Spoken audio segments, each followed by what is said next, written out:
next to you. So you've made it to week 4. We're on the downhill now. We've gone from 30 to however many weve got, but that's okay. YouTube's okay, but it's no substitute for being here. So if you're watching this on YouTube, I want to see you here next week. Come along and make the effort. So last week, who remembers what they... PNG's a bit far. Oh yeah, that's true. Who remembers what the topic was last week? Life group. Oh, well done. Number 4. No, it was number 3. It was number 3. What were we talking about? Building authentic relationships. What model did I talk about that we have to follow? The Trinity, Father, Son, and Spirit. They're in perfect community with each other. That's right. Wow, And there were role models that we could look at. That's right. I remember. So, yeah, I'm glad everyone's at the glad. What were some of the role models we looked at? 3 role models. Jesus and his disciples. Right? Someone else? The Father, Son. Someone else? Hey? God, Adam and Eve, that's right, in the garden, walking in the cool of the day. Third one? The early church. You're not allowed to answer 2 questions twice. You've used up your answer quota tonight. Paul and his disciples, remember we talked about Paul not being a solo operator, but he was drawing people in and growing them up and sending them and going, and we read Philippians right from start to finish, which was super powerful. And then we looked at Philippians 2 as some models for how to build relationships, and I shared out of the Message Bible. About just do me a favour. I love that. Paul says, do me a favour and just do these things and stop doing that. Can you just do me a favour? Just love the language of the Message. All right, so a bit of a recap. Videos are in YouTube for those that are playing at home. Notes come out. I'd encourage you to look over them and capture the DNA of what we're sowing into life groups here at Harvest Point. All right, tonight's about hosting, being a great host. So, who has ever been somewhere and had a fantastic experience where you've just felt like, man, they hosted that really well? There was lots of Maltesers. Maltesers.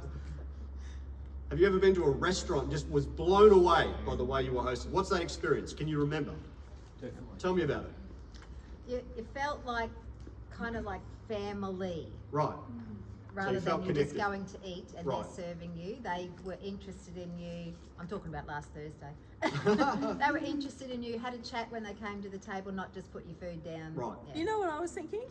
The last ladies event we had where the guys all dressed up and served us. Yeah. That we was... did an awesome job, you're right. You looked great, Yeah. Morgan. Yeah. I loved it. That guys were extraordinary. Yeah.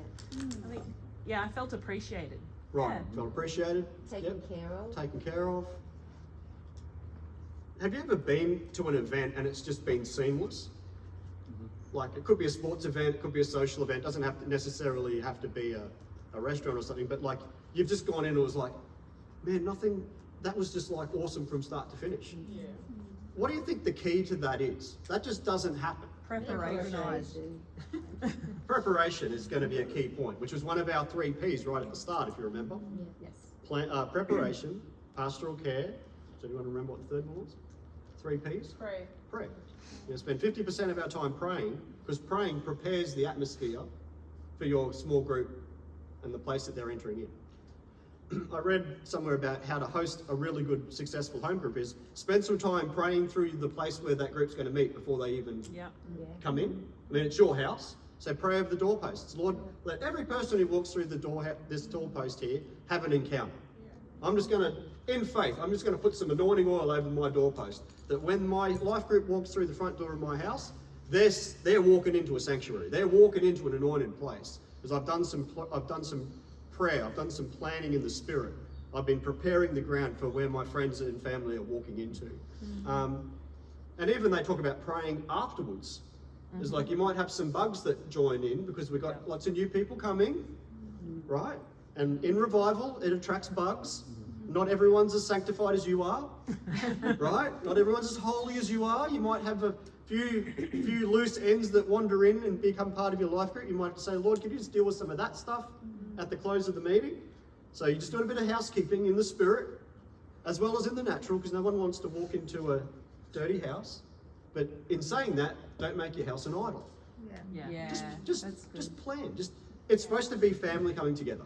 Yeah. So yeah, do clean up, but don't go overboard and make it an idol. Just be wise, you know, and just, one of the things that I learned from a fellow who was a counsellor, he would put out 4 or 5 different types of chairs for people, like a wooden chair, a recliner, a sofa, or a soft chair. And one of the things was he just allowed people to find their place as what they needed.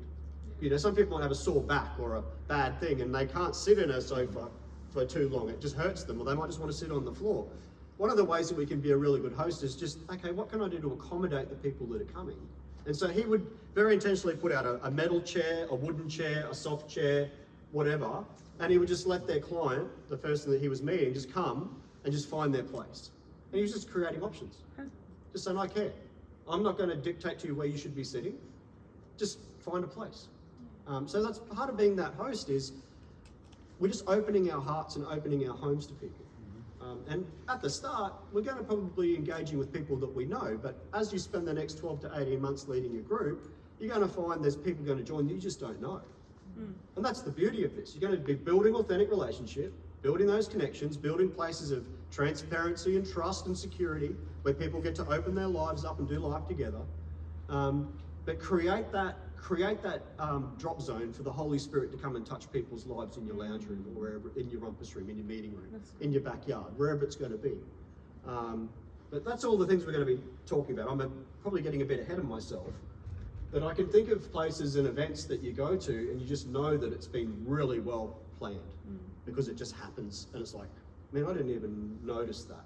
It was so well done. I didn't even notice it. I just came and went. It was like, wow. All right. So we've talked about building authentic relationships. So we want to practice supernatural hospitality. We want to create a place where the Holy Spirit is welcome and is active and moving and touching people's lives. Hospitality in the New Testament means to open your home to a stranger. Just as God has graciously received sinners through Christ without complaint. So the model we have is God receiving us as sinners and opening up a place as strangers, because that's who we once were. But through Christ we become known as the sons of God, and then we enter into a place. Let's look at some scriptures here. 1 Peter 4 verse 9, if someone wants to grab that, and Romans 15:7. Someone got 1 Peter? Give us a hoy if you've got it. If someone wants to get Romans 15, who wants to get Romans 15? You've got 1 Peter 4, Janet, yeah? Is that you? Yes. And who's got Romans 15, 7? Someone else. Someone got that? All right, what's 1 Peter 4? 1 Peter 4, verse 9 says, go ahead. Offer hospitality to one another without grumbling. Even go into 10. Each of you should use whatever gift you have received to serve others as faithful stewards of God's grace in its various forms. Yeah, so we have this direction to offer hospitality to each other. And what's Romans 15:7 say?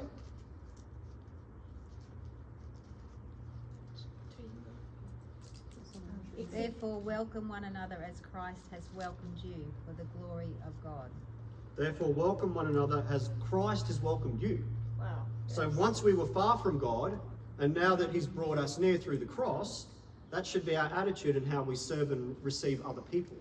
That we're not closed off from people, we're open doors, the same way as the Father opened up his house to us, because he so desired relationship with us, which is what we were talking about last week, and created a place for us to flourish in relationship where we get to then serve and care for one another through supernatural hospitality. Have a listen to these thoughts. Offer hospitality to one another without complaining. Beyond simple kindness, the command assumes intentional welcome of those who would otherwise be strangers. The imperative rests on God's own gracious reception of us through Christ. So that's what those two things are saying to us. It's paired with other Christian virtues in terms of practicing hospitality. Now, again, the context of this is about welcoming strangers into the home groups in the New Testament, but we're looking at the principle of just simply opening homes. Opening homes. And not necessarily to strangers. Yes, when you start to multiply your group and you start to engage with people that you wouldn't normally engage with, they're going to be like a stranger as you are to them. They don't know your heart yet. it's going to take 6 months, 12 months of building relationship. So we want to then pair that attitude of, I'm just going to be an open door, I'm going to be an open house, to practice these other virtues. So let's have a look at Romans 12. Who's got Romans 12? Someone grab that one. Hello? Someone got it? Yep. Thank you. Who's got Hebrews 13, 1 and 2? Someone grab it? Yes? No? Somebody? I can grab that. Thank you. Matthew 25, 35. When I ask a question like this, I do like a response. To say, yes, Marty, I will read that for you. So who's got Romans 12? Yep. Thank you. And we've got someone with Matthew 25? Yep. Great. All right, let's go with Romans. What is Romans telling us? Let love be genuine, abhor what is evil, hold fast to what is good. Love one another with brotherly affection, outdo one another in showing honour. Do not be slothful in zeal, be fervent in spirit, serve the Lord. Rejoice in hope, be patient in tribulation, and be constant in prayer. There's a lot of values there. So let's just slow that down. Let's just pull out all these action words that Paul's emphasizing here in their gathering together. So Romans 12. So it's the start of the whole lay yourself down as a living sacrifice too. Don't forget the context. All right, so what are some of the things here that he's saying? 9. What must it look like? Be genuine. Be genuine. Love must be sincere. Verse 10. What's the action word in here? Affectionate. Showing honour. Mine is Be devoted. Honor. What else? Anything else in there? brotherly affection. Can I share the version I've got, which is an older version? It's Moffat. Sure. Verse 9 says, let your love be a real thing, with a loathing for evil and a bent for what is good. Put affection into your love for the brotherhood. Be forward to honour one another. Never let your zeal flag. Maintain the spiritual glow. Serve the Lord. Let your hope be a joy to you. Be steadfast in trouble. Attend to prayer. Contribute to needy saints. And make a practice of hospitality. So it's got to be zealous, which means it's got an intent to it. Mine says, keep your spiritual fervour through service. Be joyful in hope. Be patient with each other. Be faithful. Be sharing. Be generous. Practice hospitality. So these are all Christian virtues. It's not just a matter of hosting people in your home. It's connected with all these other traits of the Christian life that they all dovetail and mesh together as one. Let's have a look at Hebrews 13, verses 1 and 2. What's that saying to us in terms of supernatural hospitality? Let your brotherly love continue. Never forget to be hospitable, for by hospitality some have entertained angels unawares. Remember prisoners as if you were in prison yourselves. Remember those who are being ill-treated, since you too are in the body. Yeah. So it's something to be practiced. Don't forget to show it. Keep your homes open. Keep on loving one another as brothers and sisters. So there's a brotherly family connection that's going on here. And it says, it's quite astounding that you might even host an angel without even knowing it. To that person who rocks up in your house that you don't know. You might actually have an angel there that you weren't even aware of. And it's a bit like the dudes on the road to Emmaus. They didn't know what was going on until they broke bread and gave thanks and they realised they'd been with Jesus. So there's a revelatory thing that happens when you're breaking bread together. Expect the Spirit of God to break open the mysteries of heaven, because you might find yourself entertaining an angel, and you might get some revelation when you feel your heart burning within you when you start breaking bread together. I hope I'm stirring up some faith within you for what your meetings begin to look like. Let's have a look at Matthew 25 and what Jesus is saying about hospitality here in verse 35. So who's got that one? For I was hungry, and you gave me something to eat. I was thirsty, and you gave me something to drink. I was a stranger, and you invited me in. Yeah. So we actually host the presence of God through supernatural hospitality. We're not just hosting the group of 10 that's coming. It's actually a ministry unto Jesus himself. Yeah. And that probably gets amplified even more when we start to issue that same heart motivation toward the people we really don't know that well. It's easy when you know people just to put it on, right? But let's make sure we keep the same genuine heart connection with the ones we don't know as well, to build that sense of community and growth amongst us. It's a trait for healthy leaders, right? So in terms of being a healthy leader, the instruction, like Timothy's instruction and the instruction from Titus is, hospitality is a core value to being a good Christian leader. So if we desire to be in the ministry, one of the things that we should be desiring is to have an open home and that we're hospitable to people, that we're opening that up. And it's actually a prerequisite to leadership. 1 Timothy 3:2, if someone wants to grab that, I'll find Titus. Actually, I've got Timothy 3 already. Someone wants to find Titus. Here is a trustworthy saying, whoever desires to be an overseer desires a notable task. Now the overseer is to be above reproach, faithful to his wife or husband, temperate, self-controlled, respectable, hospitable, able to teach, not given to drunkenness, not violent but gentle, not quarrelsome but a lover of money. Must manage his own family well and see that his children obey him, and that he must do so in a manner worthy of full respect. So being hospitable is actually a core value to Christian leadership. Shocking.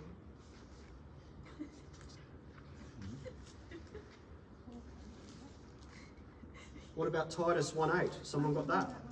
Thank you. She's got Rather, he must be hospitable, one who loves what is good, who is self-controlled, upright, holy, and disciplined. But he must be hospitable, eh? That's the first statement. That part of what Paul and these early Testament teachers are teaching these life group leaders in their particular places is, if you want to be a leader, you've got to be able to open your home, host people, and serve them well. That's what we're looking at. It's a ministry and gift of the Holy Spirit, that we're doing it not just with our smarts, but we're doing it with the unction of the Spirit of holiness on our lives. As you say that, it reminded me of that verse where Paul claimed, I am all things to all people. Mm-hmm. So you've got to just try and find what's in common with that person. If they like the footy, then you talk about the footy. You've got to find an icebreaker, and then that allows you to go deeper as well. Yeah, that's right. hospitable, despicable. Yeah, despicable. Yeah. Hospitable. Hospitable. I've got the good stuff. So let's go on to the next one. I've got some more things to add to this. The early church practice, Acts 2. We talked about this, Acts 2:42, right at the start, didn't we? But they met together daily in each other's homes. They broke bread together. They shared meals together. They did life together. And that their homes were open to the stranger, to the new believers that were getting saved daily. Thousands of people getting saved. They had to be channeled into somewhere. So they were going to these small house groups, and so they were welcoming strangers in all the time and hosting them and doing life together and instructing them in the ways of God under the power of the Spirit. Acts 16 verse 15, like we're familiar with Acts 2. Acts 16 verse 15, it says, talking about Lydia, she got saved and baptized. She says, and when she and the members of her household were baptized, she invited us to come to her home. She was, if you consider me a believer in the Lord, she said, come and stay at my house. And she persuaded us to come. She's like, come on in. Hey, I'm a sister. I've got a home. I want you guys to come and fellowship with me. I just got saved. I just got baptized. I want to fellowship with my brothers and sisters. And so there's this eagerness and desire to be meeting with the brethren through the through fellowship, through having a supernatural encounter of hospitality. Let's have a look at 3 John verses 5 and 8. I'll flick to that one. It's at the back.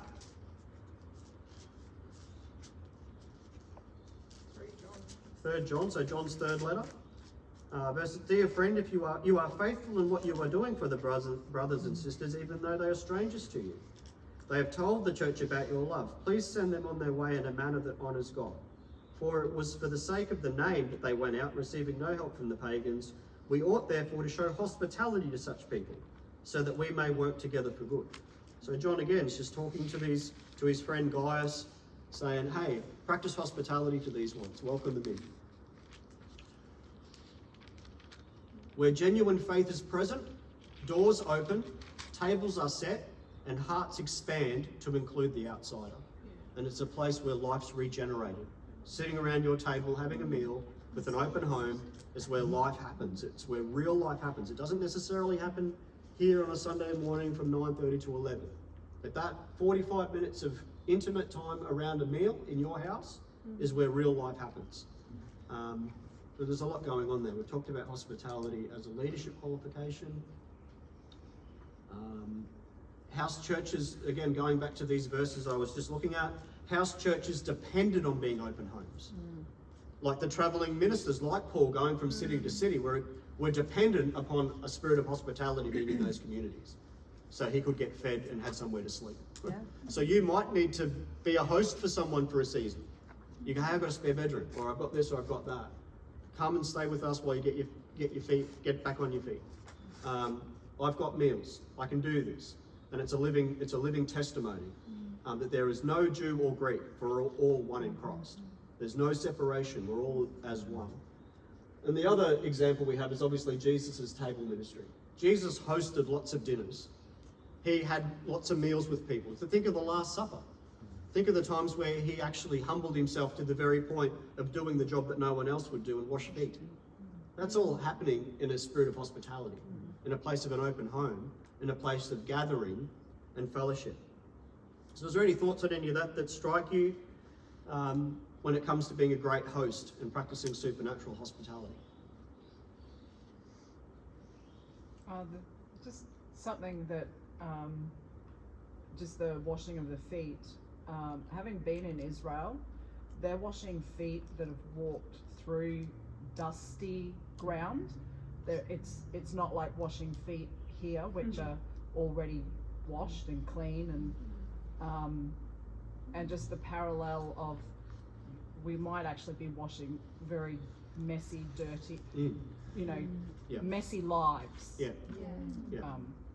If you take that to the nth degree, open sandals, farmers, lots of cow poop, sheep poo, not good hygiene. Cuts, abrasions. Yeah, cuts, bad toes, ingrown toenails, cuts. We're taking people in that are metaphorically carrying those issues as well as physically what Jesus was doing in that day. Yes, Madeline at the back. One thing that I shared even just with our life group the last time that we met, just on that washing of feet thing, we were talking about just doing life with each other. One thing that Bill Johnson shared in one of his preachers that I love is that he said that when you wash someone's feet, you get to learn how why they walk the way they do. So it's just doing life with people, fellowshipping with them, and instead of having that face value judgment of somebody, you actually get to hear their story and find out why they walk the way that they do. That's good. Yeah. It's good.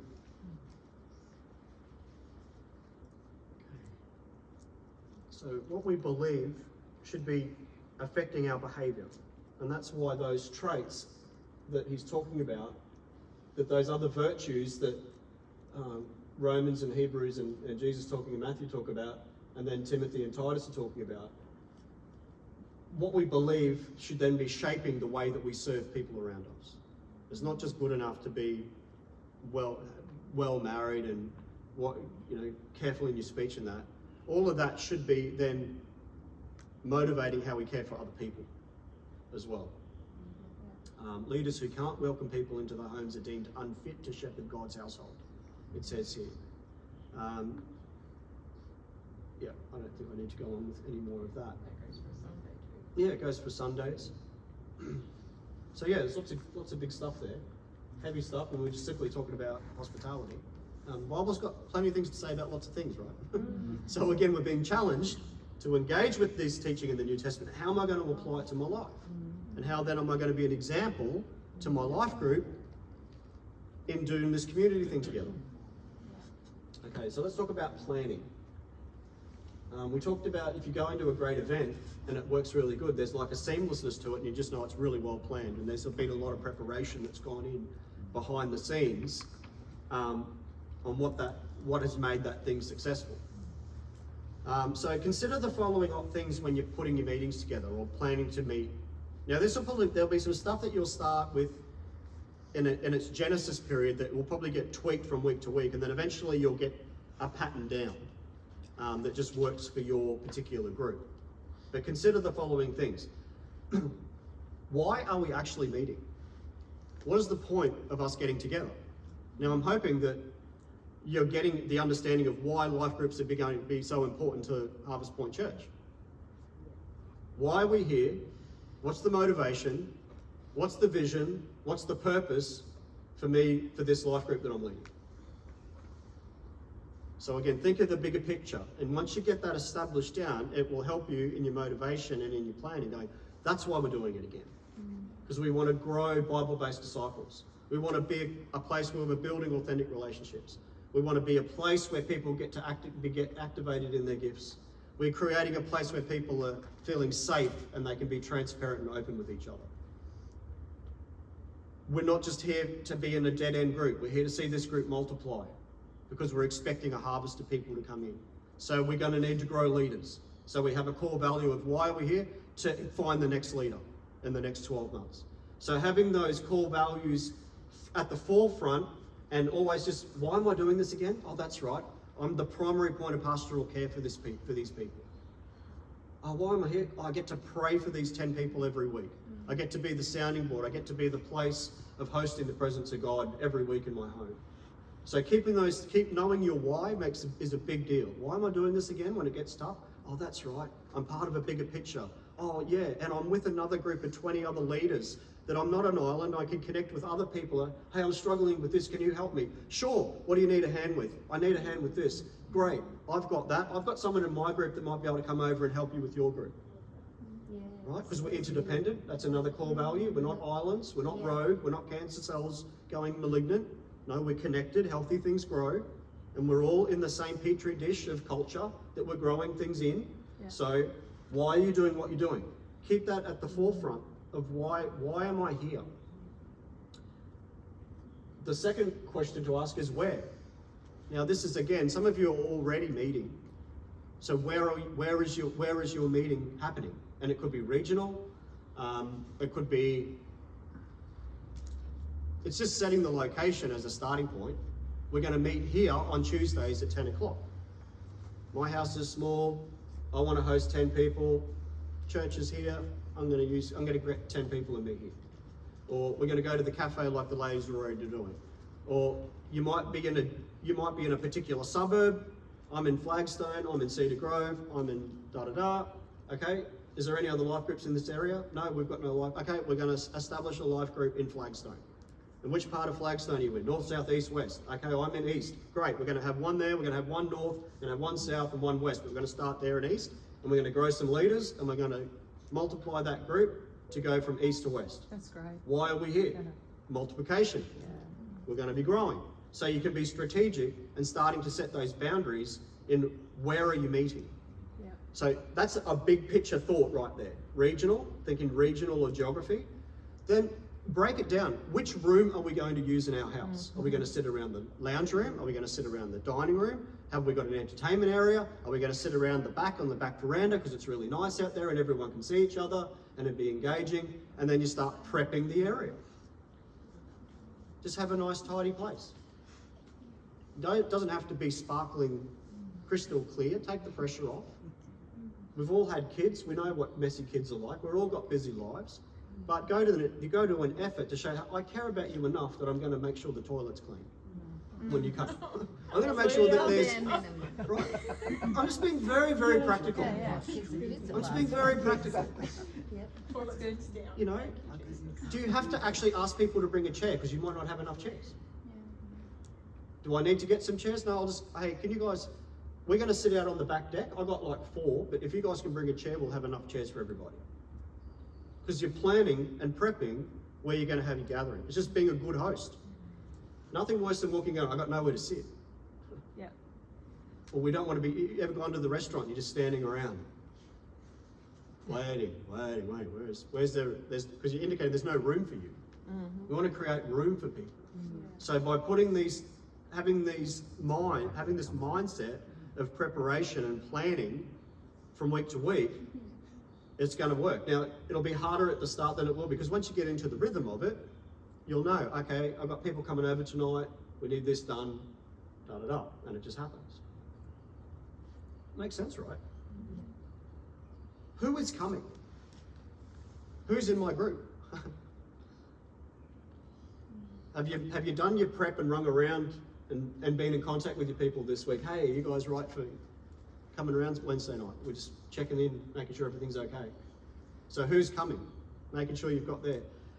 When we start talking about brand new groups starting, the who question becomes a bigger, broader question to ask. So we want to start a home group in Flagstone for young marrieds. All right, so who's the target audience? Young married. Young marrieds who are within a reasonable driving distance of Flagstone. So if I'm going to be establishing that, I'm on my lookout for who are the young marrieds or the nearly marrieds in my thing that are close to me that I can begin to, hey, we're starting a life group in Flagstone for young adults. We'd love to have you come and join us. Oh, we just live, oh, you live there? Oh, I'm just around the corner. Oh, awesome, I didn't know you lived there. I just met Trevor and Janice a few weeks ago, They're amazing. and they live in the same suburb as us. Yeah. We're on this side of the suburb, they're on that side of the suburb. Yeah. So you just get to know people and you think, oh, we start to build a connection immediately, just through demographic and geographic points. So who am I asking to come to my life group? If I'm targeting young men, well, I'm not going to be asking an old woman to come to my young men's life group, right? So you can be wise. Get the download. Okay, Lord, I feel like you're calling me to lead a life group. Who's the people that you're calling me to reach out to? And it'll be this, that, or the other. But at least just start even with your peer group. Like if you don't feel like you've got a target audience that you're after, well, just start with your friends. Because most of your friends are probably going to be your demographic and have similar interests. So just start there and see what the Lord does. The next question to think about of who's doing what. So just because you're a life group leader doesn't mean you have to do everything. If you are doing everything, have a think about your leadership style. Because a good leader is going to learn how to delegate and raise people up. And you can start to identify who's the really gifted communicator in my group that's got everyone's phone number, that I can lean on them and say, hey, can you give everybody, can you just touch with everybody this week and remind them that it's happening, or send out that group text blast saying, hey, I'm praying for you guys, or don't forget we're at such and such, we're at Tina's place on Wednesday night, 7, love to see you there. Think about who's doing what. Who's bringing food? Maltesers. Maltesers. So if you're having a dinner meeting, like again, allocate who's doing what. Take the pressure off. Allocate responsibility and let the group own responsibility of the group. And the people who are the super hospitality people, like the really good cooks and stuff, they're going to go, I've finally got a platform to use my gift. Yeah. They'll bring the muffins, they'll bring the pikelets, they'll bring the quiches or whatever, and they're going to be so activated and so like appreciative that they've got a place to be able to share their gift through just allocating. So who's going to lead the word this week? It doesn't have to be you all the time. You're just facilitating. Identify who within this group's just got a really good handle on the word. Oh, I want to give them a bit more of a go. Yeah. But don't let them just take it over. Keep, you know what I mean? Just keep building everybody up. Find where the giftedness is and sow into that and draw it out. And if you recognize something in someone that they don't see that in themselves yet, just begin to draw it out of them. Hey, you've got a beautiful heart for people. Would you join me in praying for the group every week? I'm going to send you some prayer requests. Or can you follow up such and such? Because we know that there's a need there. And you start to draw out that pastoral gift in their life. Just through getting to know people around the open table. Who are you training up? Who's the leader? Who's the next leader? Again, it's all about raising up leaders and empowering the people around you. Who's doing what? Who's going to do this? And again, that will morph and develop over the life of the group. And every time we multiply and start a new group, it'll be that process again. Who am I ministering to? Who's doing what? And you're just facilitating this activity in the life of your group. Any thoughts on those 3 so far?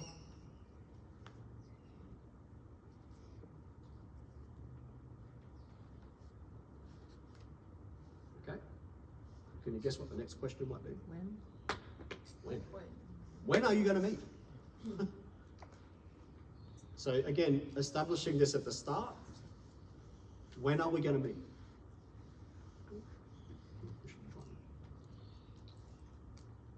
So this is just some basic planning and strategizing. And when everybody knows who does what do you think the impact is there? Predictability. Yep. Security. Security. What else? Ease. Ease. Smooth. It's just smooth, eh? When you know what you've got to do, when you know what you're doing, it just hums along. When you're wondering, where are we meeting this week? Who's leading? Oh, what are we supposed to bring? It just creates chaos. So we want to limit distraction just through good planning. Just take the time. Hey, I'm going to get you to do this in a couple of weeks' time. We're studying the book of John. Would you bring some thoughts about the book of John in a couple of weeks' time? And prep them, give them time to prep. And let the group know, hey, Michelle's going to take us through John chapter 3 in a couple of weeks' time. Let's be praying for her. Let's get around Michelle and build her up, and the Lord will give us some fresh revelation because she's going to bring that in a couple of weeks' time when we're meeting. So you can see how you start to spur and motivate and encourage each other and energize each other just through planning and identifying who's doing what. And when really does speak for itself. When are we meeting? Set a regular time and broadcast that. Try and be consistent. You ever rocked up somewhere thinking, oh, I thought when was this thing supposed to start again? You know, or at 6 o'clock Tuesday. Okay, and you know what? You're gonna have to keep telling people. Because a lot of people's minds are like sieves. Not much goes through, and sometimes it stays. When are we meeting? It's Tuesday, 6 o'clock. Great, I'll be there. The amount of times I have to repeat myself for worship team, first Thursday out of the month, 6 p.m. for dinner, 7 p.m. for team night. The amount of, when are we meeting again? First Thursday night of the month, 6 o'clock for dinner, 7 o'clock for team. Just so you know, I am not one of them. I know, Diane's a model citizen in our worship team. But you're going to have some personalities that they really struggle with that stuff. Don't grow weary in doing good. Just keep broadcasting it, and by doing the preparation stuff and keeping your pastoral connection going, hey, I'm looking forward to seeing you on Wednesday. Now, you might find your group might decide it's going to meet in different places. So here's an example. When we were growing up, we were in groups with small kids. So taking the kids around and dragging them to every meeting every week becomes difficult for young parents. So come up with a roster system. Okay, this week we're going to be at our place. Next week we're going to be at Luke and Michelle's. We'll just bring our kids over there. The week after that we might be with Morgan and Nate. And it takes 1 week of burden off them to have to pack up all the kids. And like, it just makes it a bit easier. So you can figure out those things as a group. Very, very practical. So when Jess was little, I was always doing this. And so the group that we would go to, she had this space set up where I could put Jess to sleep. And it was awesome.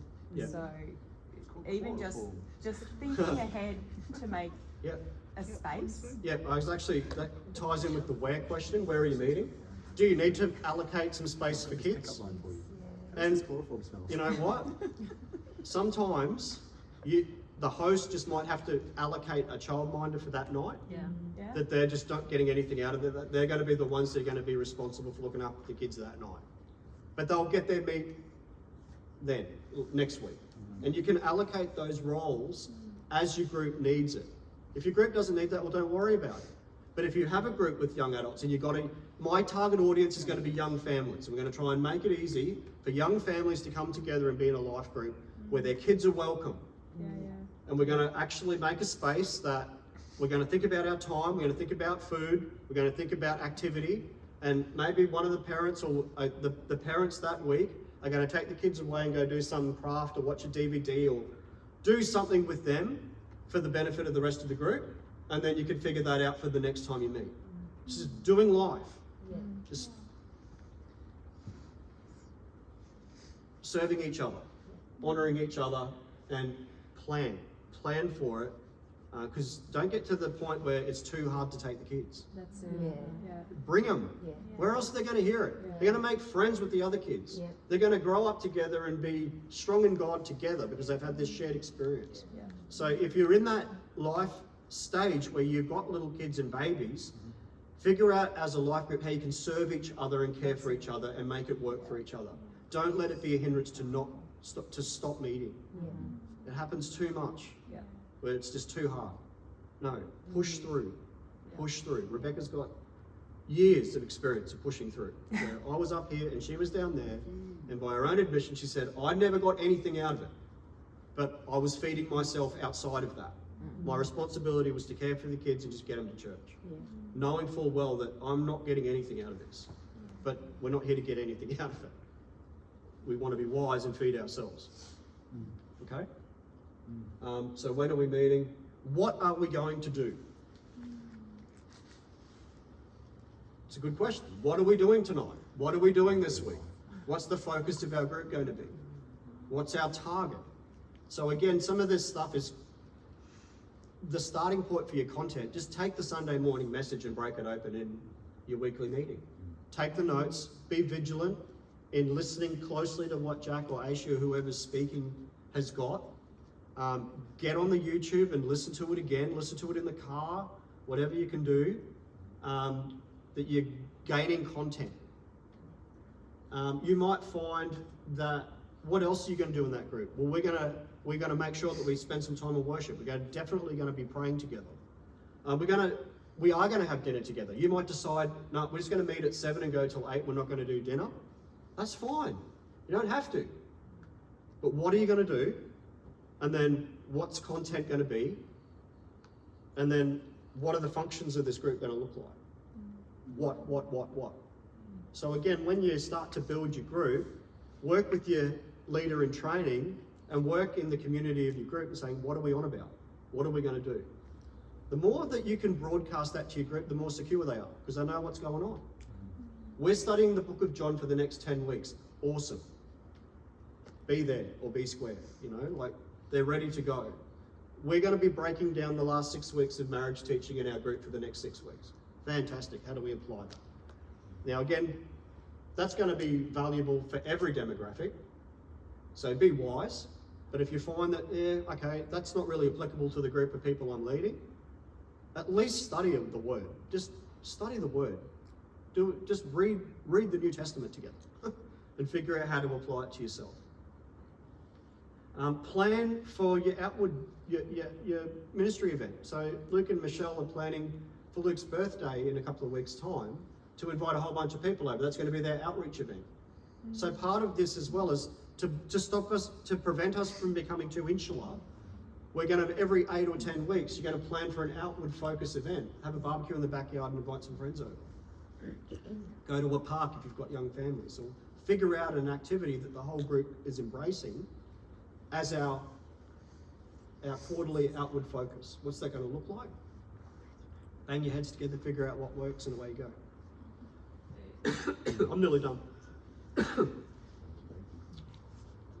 All right, practicalities. I think I've already touched on this already. Kids, space, cleanliness, and seating. So I've already sort of shot ahead on that. But just the very practicalities of what does your meeting look like. Any thoughts on any of that? Anything that you guys are doing already that you're finding is working? I know, Michelle, you had a very clear focus up front that we're going to be set time frame, so place. You tell us rather than me, because you set it up. No, you do it. It's your group. Yeah, we just felt like everyone's busy. So, and for us, our household, we actually go to sleep quite early because Fisher has to get up at around 4 o'clock to start work at 5.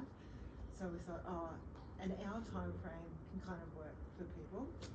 So we start with, well, the day that you came, it rained, so we couldn't have a campfire. But every other time, we start with a campfire, reg, do praise and worship. Then we come in from the back door, we've got dinner ready, we all grab dinner, go straight to our large table, so we're all sitting around a table, and then I start the word while they're eating. Yeah. And then we break into guys and girls and pray separately, and there's always prayer needs to pray them. So just nice and quick. Yeah. So you guys, they're working on an hour, and they're doing all that in an hour every Prayer fortnight. takes a little bit longer though.